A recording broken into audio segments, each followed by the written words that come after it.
నమస్తే కంట్రీ న్యూస్తో మీ మణిబాబు. తెలుగుదేశం పార్టీ రాష్ట్ర ప్రధాన కార్యదర్శి యువ నాయకుడు నారా లోకేష్ జన్మదినం పురస్కరించుకొని అల్లూరి సీతారామరాజు జిల్లా పాడేరు నియోజకవర్గం కొయ్యూరు మండలంలో మాజీ జీసీసీ చైర్మన్ ఎంవివి ప్రసాద్ ఆధ్వర్యంలో కార్యకర్తలు అభిమానులు కేక్ కట్ చేసి జన్మదిన శుభాకాంక్షలు తెలియజేశారు. అనంతరం ఎంవివి మాట్లాడుతూ యువ నాయకుడు నారా లోకేష్ పాదయాత్ర విజయవంతం చేసి చరిత్ర సృష్టించారు. యువతీ యువకులకు నేనున్నానంటూ భరోసా ఇస్తున్న నాయకుడు ఈ అరాచక పరిపాలన నుంచి విముక్తి పొందాలంటే తెలుగుదేశం పార్టీ అధికారంలోకి రావాలని కొనియాడారు.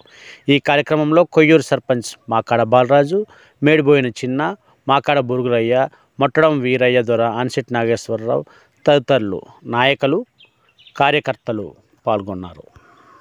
ఉండాలని అలాగే తెలుగుదేశం పార్టీ కార్యకర్తలు అభిమానులు అందరం కూడా కోరుకుంటూ మరి ఈరోజు రాష్ట్రంలో ఉన్నటువంటి దుర్మార్గమైనటువంటి పరిపాలనలో భాగంగా ఆయన పాదయాత్ర చేసి ఎక్కడికక్కడ సుదీర్ఘంగా ఉన్నటువంటి సమస్యలు తెలుసుకుని ఆ సమస్యలు పరిష్కార దిశగా ఆయన యాత్ర చేసినప్పుడు ఈ రోజు గవర్నమెంట్ ఆ రోజు భయభ్రాంతులు చేసి ఎన్నో ఇబ్బందులు పెట్టినప్పటికీ కూడా ఈ రాష్ట్ర ప్రజలు ప్రజా శ్రేయస్సు కోసం యువతకి మంచి భవిష్యత్తు ఇవ్వాలని ఒక ఆశయంతో మరి నారా లోకేష్ గారు పాదయాత్ర విజయవంతం చేశారు. ఆ రోజు రేపు రానున్న గవర్నమెంట్ తెలుగుదేశం పార్టీ గవర్నమెంట్ వస్తుంది.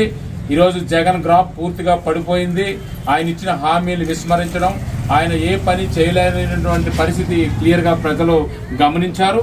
ఈ రాష్ట్రంలో చంద్రబాబు నాయుడు ముఖ్యమంత్రి అవ్వాలని చెప్పేసి ఈ రోజు అందరూ కూడా వేసి చూస్తున్నటువంటి తరుణం. అందులో ఈరోజు నారా లోకేష్ గారు ఏదైతే పాదయాత్రలో సాధక బాధలు అన్ని విషయాలు క్షుణ్ణంగా పేదవాడు, రైతులు, కార్మికులు, కర్షకులు, అలాగే ఉద్యోగస్తులు, అలాగే చదువుకున్నటువంటి విద్యార్థులు, గ్రాడ్యుయేట్స్ అందరూ కూడా ఆయన్ని కలవడం జరిగింది. వాళ్ళకున్నటువంటి బాధలు ఆయన తెలుసుకోవడం జరిగింది. రేపు గవర్నమెంట్ వచ్చిన మరుక్షణం ఆ పిల్లలకు ఎవరైతే ఉన్నారో వాళ్ళకి ఉద్యోగాలు ఇచ్చా కానివ్వండి, ఉద్యోగంలో ఉన్నటువంటి వాళ్ళ టీఐడిఎల్ విషయంలో కానివ్వండి, అలాగే రైతులకు సరైనటువంటి విత్తనాలు కానివ్వండి, గిట్టుబాటు ధర కానివ్వండి, అవి కానివ్వండి, కార్మికులు, కర్షకులు అందరికీ కూడా న్యాయబద్ధతంగా ఉన్నటువంటి సమస్యలన్నీ కూడా పరిష్కరిస్తారని పూర్తిగా విశ్వసిస్తూ రేపు రానున్న రోజుల్లో తెలుగుదేశం పార్టీ గవర్నమెంట్ ఖచ్చితంగా చంద్రబాబు నాయుడు గారు ముఖ్యమంత్రి అవడం తథ్యం. అలాగే పవన్ కళ్యాణ్ గారు అలాగే నారా చంద్రబాబు నాయుడు గారి కలయిక కూడా ఈ రాష్ట్రంలో మళ్ళా కుర్రవాళ్ళకి అందరికీ కూడా ఉత్తేజం కలిగింది.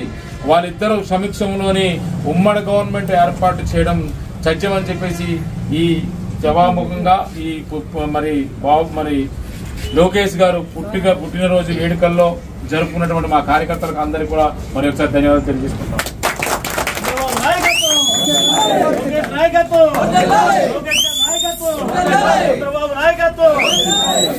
నాయకత్వం